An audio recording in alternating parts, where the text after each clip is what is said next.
अरे अब आप लोग प्रधानमंत्री ना तो मुख्यमंत्री जरूर बन जाते हैं। ये सब कुछ नहीं है। मैं आपको बताऊं, सुनिए, मैं आपको, सब लोग जितने भी लोग हैं ये सब लोग अपना ही कार्य साधते हैं, समझ रहे हैं ना? वही बुद्धि आप भी लगाओ, काम खत्म। अभी ना गुरु जी का रुपया ना जाओ करे बाद बुद्धि लगाए, गुरु जी के किसी जो मार दिया जाए। बुद्धि लग गए। रुपया बचाने का पहला फंडा इन्हीं से स्टार्ट किया जाए। हाँ भैया, रुपया बचाने का पहला फंडा इन्हीं से स्टार्ट। 2 महीने का शुल्क ले जाओ, 400 रुपये काम हो जाए। Hello students, red climax study channel पर कक्षा 10 के विद्यार्थियों का बहुत दिनों बाद स्वागत है। तो अब तक आपकी वीडियो नहीं बन रही थी, आज आपके लिए एक वीडियो बनाया जा रहा है आपका, और वो भी आपके मित्रों के साथ, यानी कक्षा 10 के स्टूडेंट भी आपके कोचिंग क्लास में बैठे हैं यहाँ पर, और आपके साथ यहाँ पर बनाया जा रहा है। तो एक क्वेश्चन है, क्वेश्चन जो है आपका लिया गया है आयतन, जो आप पढ़ रहे हैं आयतन, पृष्ठीय क्षेत्रफल और आयतन से एक क्वेश्चन। सवाल बोल रहा है कि 20 सेंटीमीटर ऊंचाई और शीर्ष कोण 60 अंश वाले शंकु को उसके ऊंचाई के बीचों बीच से काटकर एक तल के 2 भागों में काटा जा रहा है, ठीक है ना? जबकि तल शंकु के आधार के क्या है, समानांतर है। यदि इस प्राप्त शंकु के छिन्नक को व्यास 1/16 सेंटीमीटर वाले एक तार के रूप में बदल दिया जाए तो तार की लंबाई आपको बतानी है, ठीक है ना? देखिए, सबसे पहले एक शंकु का निर्माण करेंगे आप। इसका निर्माण करेंगे आप, शंकु का निर्माण आप कर लीजिए। यहाँ पर देखिए इसकी कुल ऊंचाई कितना दिया गया है, 20 सेंटीमीटर दिया है। और थोड़ा ध्यान देंगे, कंप्लीट जो शीर्ष कोण दिया गया है कितने अंश का है, 60 अंश का दिया गया। ओके, तो यहाँ पर देखिए अगर कंप्लीट कोण 60 अंश का है तो यहाँ पर जब ये वाली रेखा, यानी इस ऊंचाई वाली रेखा जब आप खींचेंगे, इसको 2 बराबर भागों में क्या करेगा, बांट देगा। यानी ये आधा कोण कितने अंश का हो जाएगा, 30, और ये भी कितना हो जाएगा जी, 30 अंश हो जाएगा। सवाल ये बोल रहा है कि इसकी ऊंचाई से बीचों बीच में से इसको आधार के समांतर तल से क्या किया जाता है, काटा जाता है। तो यहां से देखिए, यहां से यहां तक की जो ऊंचाई होगी ये कितनी आपकी होगी, 10 सेंटीमीटर, और ये भी ऊंचाई कितनी हो जाएगी आपकी, 10 सेंटीमीटर, ठीक है ना? तो यहाँ पर केवल एक कंप्लीट ऊंचाई 20 सेंटीमीटर दिया है भाई साहब। यहाँ पर आपको इसकी रेडियस नहीं पता है, जो शंकु दिया गया इसकी रेडियस पता नहीं है। तो अब सबसे पहले इसकी रेडियस आप ज्ञात करेंगे। तो यहाँ पर लिखेंगे सबसे पहले, चूंकि आपको जो दिया गया वो लिख लीजिए, शंकु की ऊंचाई कितना दिया गया आपका, 20 सेंटीमीटर। शंकु का शीर्ष कोण यहां पर दिया गया है, शंकु का शीर्ष कोण, तो शीर्ष कोण बड़े भाई दिया गया, कितना दिया गया है जी, 60 अंश। इसलिए शंकु का अर्ध शीर्ष कोण निकालेंगे। क्या निकालेंगे जी, अर्ध शीर्ष कोण। तो अर्ध शीर्ष कोण कितना हो जाएगा, 60 अंश बटे 2 हो जाएगा। कितना हो जाएगा जी, 30 अंश हो जाएगा। ओके, फिर आगे यहाँ पर देखिए, अब आपको यहाँ पे नामकरण करना पड़ेगा। देखिए ए मान लीजिए, इसे क्या मानिए, बी, यहाँ पर क्या मानिए, सी। क्यों ऐसा करना है, क्योंकि ऊंचाई दिया गया है ना, तो आपको त्रिज्यक ऊंचाई ज्ञात है और ना ही क्या है, आधार की त्रिज्या।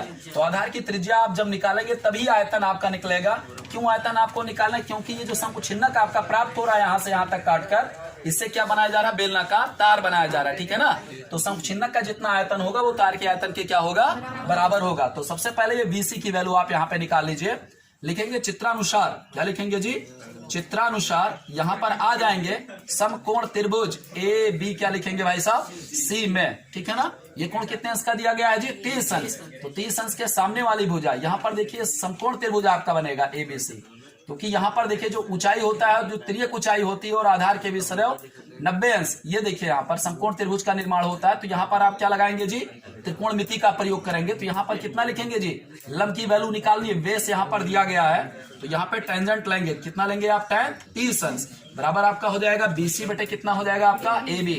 वैल्यू पुट कर लीजिए, 30 अंश की वैल्यू कितनी होती है, 1/√3। BC की वैल्यू आपको फाइंड आउट करनी है, AB की वैल्यू कितना दिया गया, 20, तो 20 यहाँ पे गुणा हो जाएगा। सो दैट BC बराबर आपका हो जाएगा 20 बटे स्क्वायर रूट कितना पुट कर लीजिए, 3 सेंटीमीटर। तो ये देखिए BC की वैल्यू निकल गई। अब देखिए आधार के समानांतर आधी ऊंचाई से काटा जाता है, तो यहां पर भी आपको नामकरण करना पड़ेगा। ये मान लीजिए आप B डैश और इसे क्या मान लीजिए, C डैश। पुनः आप लिखेंगे चित्रानुसार, क्या लिखेंगे आप, चित्रानुसार। किस समकोण त्रिभुज में आएंगे जी, AB डैश C डैश में, क्योंकि शंकु छिन्नक की ये दूसरी ऊंचाई, मतलब ये दूसरी त्रिज्या आपकी प्राप्त होगी। तो यहां पर आप लिखेंगे समकोण त्रिभुज ए बी डैश किसमें जी, सी डैश में। तो यहाँ पर जब आप आएंगे तब भी वहां पर टेंजेंट लेना पड़ेगा, क्योंकि ये ऊंचाई ऑलरेडी कितनी दी गई आपकी 10 सेंटीमीटर। तो आप लिखेंगे tan कितना हो जाएगा 30 अंश बराबर आप क्या लिखेंगे जी बी डैश सी डैश और बटे कितना हो जाएगा ए बी डैश। तो tan 30 अंश की वैल्यू आप जानते हैं 1/√3 बी डैश सी डैश अपान ए बी डैश की वैल्यू कितना है 10, so that B dash C dash की वैल्यू कितनी हो जाएगी 10 बटे कितना हो जाएगा √3 सेंटीमीटर। ओके, तो यहां पर ध्यान दीजिएगा आप लोग। तो ये आप क्यों कर रहे हैं, क्योंकि आपको शंकु छिन्नक से क्या बनाना है, आपको तार बनाना है, समझ रहे हैं ना। तार का व्यास दिया गया है 1/16 सेंटीमीटर, ठीक। तो यहां पर इसलिए शंकु छिन्नक में आ जाते हैं, लिखेंगे इसलिए शंकु छिन्नक की तीनों चीजें आपने ज्ञात कर लिया। शंकु छिन्नक की बड़ी त्रिज्या R1 चाहे आप मान लीजिए चाहे कैपिटल R से लिख लीजिए। R बराबर कितना आपका है, यहां पर देखिए आपने निकाला है कितना है जी 20 बटे √, कितना है 3 सेंटीमीटर। शंकु छिन्नक की छोटी त्रिज्या है, शंकु छिन्नक की दूसरी त्रिज्या चाहे जो आप लिखिए दूसरी त्रिज्या यानी जो आपका शीर्ष से आधार चाहे जो आप इसे मानेंगे, तो R बराबर कितना हो जाएगा 10 बटे √, कितना हो जाएगा 3 सेंटीमीटर। ये देखिए जो आपने बी डैश सी डैश निकाला है दूसरी त्रिज्या हो जाएगी, ये पहली त्रिज्या BC हो जाएगी। और इसकी हाइट कितना दिया गया है, शंकु छिन्नक यहाँ पे लिखेंगे भाई साहब, क्या लिखेंगे शंकु छिन्नक। तो यहाँ पर देखिए आप लिखेंगे शंकु छिन्नक की ऊंचाई, शंकु छिन्नक की ऊंचाई। जब शंकु छिन्नक की ऊंचाई आप लिखेंगे तो H बराबर कितना हो जाएगा जी 10 सेंटीमीटर, या ऑलरेडी गिवन है। ओके, तो अब निकाल लेंगे, इसलिए शंकु छिन्नक का क्या निकालेंगे आयतन, शंकु छिन्नक का आयतन। तो शंकु छिन्नक का क्या निकालेंगे आप आयतन निकालेंगे। तो आयतन क्या होता है जी πh, तो पाई गुणे कितना लिखेंगे आप H बटन कितना हो गया 3 R² प्लस कितना होता है R गुणे कितना होता है R। तो यहाँ पर देखिए पाई को पाई पुट कीजिए, H की वैल्यू कितना है 10 बटन कितना है 3 R² कैपिटल R की वैल्यू है 20 बटे 3, तो यहाँ पर स्क्वायर डायरेक्टली कर लीजिए। तो 2 दूना कितना हो जाएगा जी 400, यानी 20 गुणे 20 करेंगे कितना हो जाएगा 400 बटे कितना हो जाएगा 3। 10 बटे √3 का स्क्वायर करेंगे तो 100 और बटे कितना हो जाएगा 3। R गुणे R करेंगे तो 20 गुणे 10 कितना हो जाएगा जी 200 और √3 से √3 में गुणा करेंगे कितना आ जाएगा 3 आ जाएगा, ठीक है ना। तो यहाँ पर आप आयतन निकालिए इसका शंकु छिन्नक का, कितना हो जाएगा जी 10 पाई बटे कितना हो जाएगा 3। तो यहाँ पर ऐड कर लीजिए कितना हो जाएगा जी 700 बटे कितना हो गया 3, गुणा कर लीजिए ये तो कितना हो जाएगा 7000 पाई बटे 3 का कितना हो जाएगा 9, इतना घन सेंटीमीटर। अब आप लिखेंगे यहाँ पर चूंकि चूंकि शंकु छिन्नक को पिघलाकर शंकु छिन्नक को पिघलाकर तार बनाया जाता है। क्या बनाया जाता है जी तार बनाया जाता है, ठीक है ना। देखिए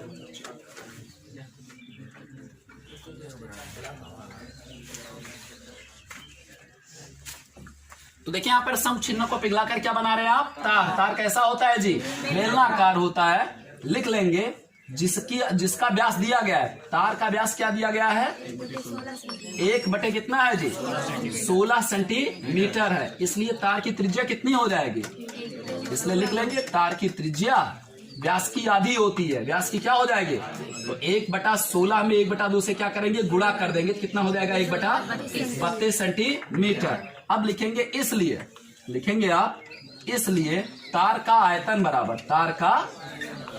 बराबर क्या हो जाएगा जी शंकु छिन्नक का आयतन, शंकु छिन्नक का आयतन। तो यहां पर देखिए तार कैसा होता है बेलनाकार, तो बेलन का आयतन क्या होता है जी πr²। तो R की वैल्यू यहाँ पर कितना दिया गया है 1/32 का होल स्क्वायर गुणे कितना हो जाएगा H बराबर। देखिए यहाँ पर आयतन जो शंकु छिन्नक का आपने निकाला है वो कितना आया है जी 7000 पाई और बटे कितना है जी 9 आया है। तो पाई से पाई क्या हो जाएगा 32 से यहाँ पर गुणा कर लीजिए, 32 गुणे 32 हो जाएगा। तो H बराबर 7000 गुणे आपका हो जाएगा 32 गुणे कितना हो जाएगा 32 बटे में कितना हो जाएगा 9। तो भाई गुणा करना आप लोगों को है, तो यहाँ पर देखिए गुणा कहीं पे कर लेते हैं आप 32 गुणे 32 करेंगे। देखिए यहाँ पर मैं साधारण सा तरीका बता रहा हूँ स्क्वायर करने का। देखिए 32 का अगर आपको स्क्वायर करना है तो यहाँ पर स्क्वायर कैसे करेंगे, इसको 3 पार्ट में बांट लेंगे। पहले लिखेंगे 2 का स्क्वायर, इकाई का स्क्वायर, फिर दूसरे पार्ट में 2 गुणे इन दोनों इकाई और दहाई के अंकों को गुणा कर लेंगे। 3 गुणे कितना लिखेंगे 2। इसके बाद में आप दहाई का स्क्वायर इधर कर लेंगे, ठीक है ना। तो यहाँ पर देखिए इकाई का अंक आप लिखते जाएंगे ऐसे। 2 का स्क्वायर करें कितना हो जाएगा 4। 3 दूना कितना हो जाएगा 6। 6 दूना कितना हो जाएगा 12। अभी पहले पूरा पुट कीजिए ऐसे। कितना हो जाएगा यहाँ पे 3 का स्क्वायर 9। इकाई का अंक लिखते जाइए, आपका क्या बन जाएगा जी, क्या आ जाएगा, वर्ग आ जाएगा। तो यहाँ पर 4 लिखा तो क्या हो जाएगा 4। 12 में इकाई का अंक कितना है जी 2 है। ये दहाई में जुड़ जाएगा तो 1 में 9 जोड़े कितना हो जाएगा 1000 कितना आ गया 24। 1024 को पहले 7 से गुणा कर लीजिए। तो 7 से गुणा कर लीजिए आप। तो 7 चौक कितना हो जाएगा जी, यहाँ पे देखिए 000 इकाई की तरफ से आप ऐसे बढ़ा लेंगे। 7 से गुणा कीजिए। 7 चौक कितना हो जाएगा 28। 7 गुना कितना हो गया 14। 14 में 2 जोड़े कितना हो जाएगा 16। पूरा उतारें क्योंकि 0 है। 7 की कितना हो जाएगा आपका 7 हो जाएगा। यही होगा भैया ना। और बटे में कितना हो गया आपका 9। यही हुआ ना। तो अब डिवाइड कर लो मेरे बड़े भैया। तो यहाँ पे जब डिवाइड करेंगे तो 9 का पहाड़ 71 पढ़िए। 9 से कितना हो जाएगा 63 हो गया। कितना बचा जी, कितना बचेगा 8 बचेगा। 9 से 63 कितना बचेगा 8 बचेगा। 63 आज कितना होता है 71। 8 बचेगा और कितना हो जाएगा 6। कितना हो जाएगा 86। कितना हो, फिर भाग करो आप। 9 का पहाड़ा 86 पढ़िए। 9 कितना हो जाएगा 81। 5 होगा ना 58 हो जाएगा। 9 पहाड़ा 58 पढ़िए, बोलिए। 9 6 कितना हो जाएगा 54। कितना बचा 4 बचेगा। 40 हो जाएगा। 9 चौक कितना हो जाएगा 36 हो गया। फिर कितना हो जाएगा 4 बचेगा। यही तो होगा 9 चौक 36। 9 चौक 36। ऐसे दशमलव क्या लगा देंगे 4 ऐसा लगा दीजिएगा। इतना सेंटीमीटर। अब चाहे सेंटीमीटर में लिखिए या फिर आप जानते हैं सेंटीमीटर को अगर आपको मीटर में चेंज करना है तो 100 से क्या करेंगे भाग कर लेंगे। तो h बराबर आप देखिए यहाँ पर लिख सकते हैं। आप आगे देखिए इसको 100 से भाग कर लीजिए। तो यहाँ पर कितना है आपका, देखिए यहाँ पर ऐसे 100 से क्या कर लीजिए भाग कर लीजिए जी। 100 से भाग करेंगे तो मीटर में चेंज होगा। 2 स्थान किधर खिसक जाएगा जी, इधर खिसकेगा दशमलव बाईं तरफ, ठीक है ना। तो आपका आ जाएगा यहाँ पर 7964 दशमलव कितना हो जाएगा 44 कितना हो जाएगा जी मीटर। यही क्या हो जाएगा जी तार की लंबाई हो जाएगी। नोट कर। मोटिवेशनल वीडियो मैं नहीं बनाता हूँ। मोटिवेशनल का मतलब यह होता है, मोटिवेशनल जब आप अपने अंदर वो चीज उतारेंगे तभी मोटिवेशनल होगा, समझ रहे हैं ना। आप सीखिए समाज में रह के। जैसे आप बुक लेते हैं, बुक लिया आपने, बुक तो अच्छी चीज हो गई। अब अवतार निकाल दिए भाई साहब। अवतार वाले भाई साहब अगर मेरी वीडियो देखेंगे बुरा मत मानिएगा आप लोग। इन्होंने निकाल दिया, क्या निकाला है क्वेश्चन बैंक निकाला ना। तो क्वेश्चन बैंक में क्या होता है, जो आप पढ़े वही क्वेश्चन हैं। आपको टीचर पढ़ाता है कि नहीं पढ़ाता है कि ये इंपॉर्टेंट है ये नहीं इंपॉर्टेंट है। उसके पास कई वर्षों का अनुभव होता है, वो पेपर्स देखता है, कई जगह का पेपर वो देखता है, समझ रहे हैं ना। तो इसमें होता है क्या चीज है, उन्होंने अपनी बुद्धि लगाई। 65 रुपए का बेच रहे हैं, 70 रुपए का बेच रहे हैं, 100 रुपए का बेच रहे हैं। पैसा आपका जा रहा है, क्या मिल रहा है आपको, कोई एक्स्ट्रा चीज वो थोड़े दे रहे हैं। सरल रहता है तो गलत रहता है। जब आप लोग बता रहे हैं गलत रहता है, भाई मैं तो नहीं पढ़ता हूँ वो सब चीजें, लेकिन यह है कि मैं आपको बता दूंगा क्या आने वाला है, क्या हो सकता है, ठीक है ना। सपोजिशन वहां पे होती, क्लियरली नहीं होती, वहां पर 100% ट्रूथ नहीं होता है, ठीक है ना। वो सब चीजें ये है, उन्होंने बुद्धि लगाया, करोड़ों बिकते हैं, करोड़ों, समझ रहे हैं ना। अरे भाई आपने 6 खरीदा, पता नहीं कितने बच्चे, लाखों बच्चे जो एग्जाम देते हैं, गुड़ा कर दो 6 से। 10 लाख बच्चे एग्जाम दे रहे हैं, देखते हैं 54 लाख कुछ अब की बार स्टूडेंट्स हैं, 54 या 65 लाख ऐसे कुछ है, मुझे पता नहीं है, 65 लाख हैं लगभग। तो 65 लाख को अगर सब नहीं खरीदेंगे, 50% आप समझ लीजिए, तो 65 का आधा कितना हो जाएगा, 65 का आधा 32.5 ना, 32.5 लाख स्टूडेंट्स अगर 6 किताब इनकी खरीदेंगे, 6 नहीं, कला की तो नहीं देते ये लोग, 5 अगर देंगे, 5 तो गुणा कर डालिए, देखिए कितने करोड़, और गुणे उसमें करोड़ से, मतलब रुपए से गुणा कर लीजिए 60-65 से, बताओ कितने करोड़ का बिजनेस हो जाएगा, समझ रहे हैं ना। तो छोटी सी बुद्धि बड़ा काम, छोटी सी बुद्धि लगाए बड़ा काम हो गया, समझ रही है ना। तो ऐसे आप लोग लगाइए।